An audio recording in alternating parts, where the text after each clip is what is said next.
भस्माङ्गरागाय महेश्वराय नित्याय शुद्धाय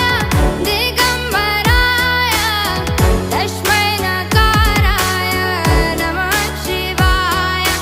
नित्याय शुद्धाय